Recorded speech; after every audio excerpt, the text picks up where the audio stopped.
안녕하세요. 대기업의 조선부터 방산 또 에너지 관련된 업종을 담당하는 멘토 황대근입니다. 오늘은 HMM 함께 살펴보도록 하겠습니다. HMM 같은 경우에는 1분기 영업이익이 33%가량 상승세를 보여주었습니다. 하지만 그럼에도 불구하고 금일은 해운주의 특징적인 움직임 때문에 HMM 주가도 하락을 해주고 있다. 이렇게 말씀을 드릴 수 있을 것 같은데, 사실 해운주가 뭐 비슷하게 흘러가긴 갑니다.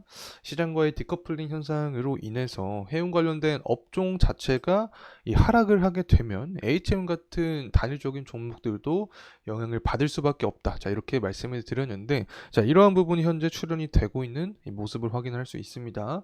이 코스피 종합지수도 지금 한 1.4% 가량 이 상승하는 흐름세를 보여주고 있고, 이 코스닥 종합지수도 상승을 해주고 있습니다. 한 1.38% 가량 증가를 해주는 모습을 보여주고 있기 때문에, 그와는 반대로 이 해운주들은 전반적으로 디커플링 현상을 통해서 이 주가가 하락을 해주고 있다. 자, 이렇게 말씀을 드릴 수 있습니다.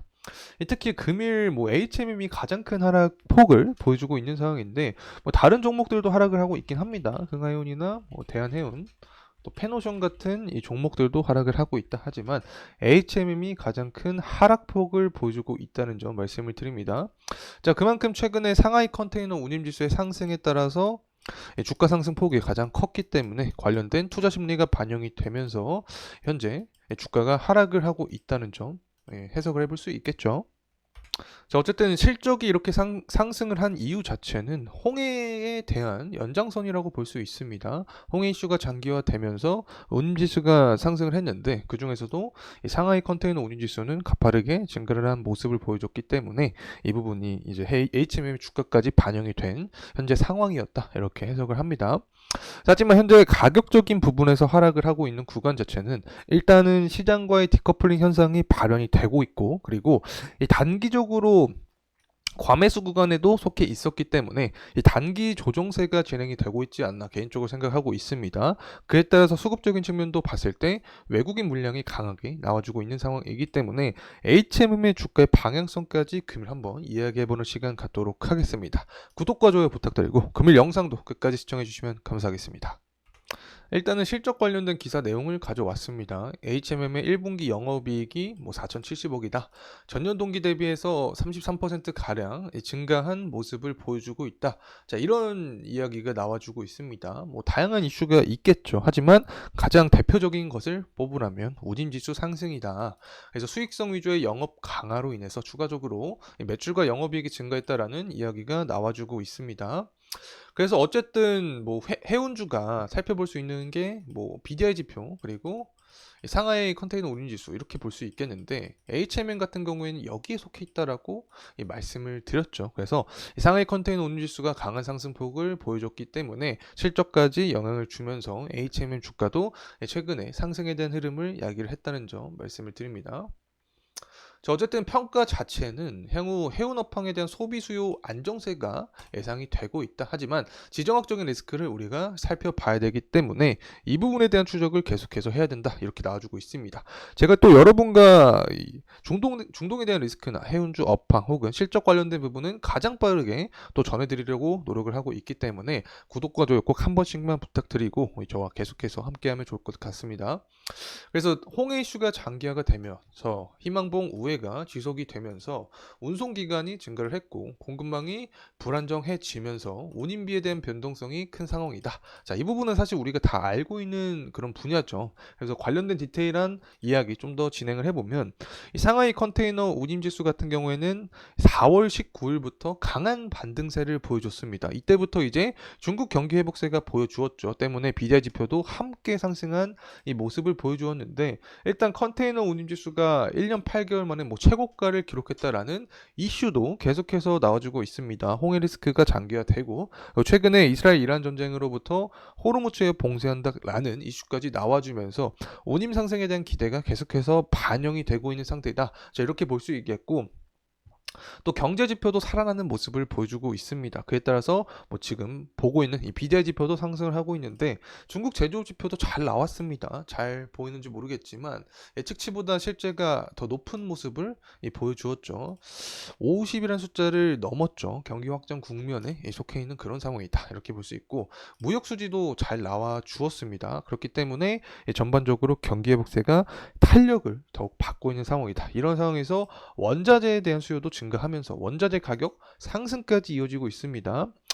좋게 볼 수 있는 상황인 거죠. 경기 회복세를 자연스럽게 흘러가는 그런 동향을 파악을 해볼 수 있다. 물동량까지 증가를 하면서 이 부분 운임지수에 반영이 되고 있다는 점 말씀을 드립니다. 자, 그리고 아직 이스라엘과 이란 전쟁이 끝나지가 않았습니다. 다시 노골화되는 이란의 핵도박 이런 이야기가 나와주고 있는데 7, 8월 전당대회 전에 정치 일정이 굉장히 타이트하게 짜여 있는 상황입니다. 이런 상황에서 투표권자들로 하여금 투표 심리죠. 투표 심리.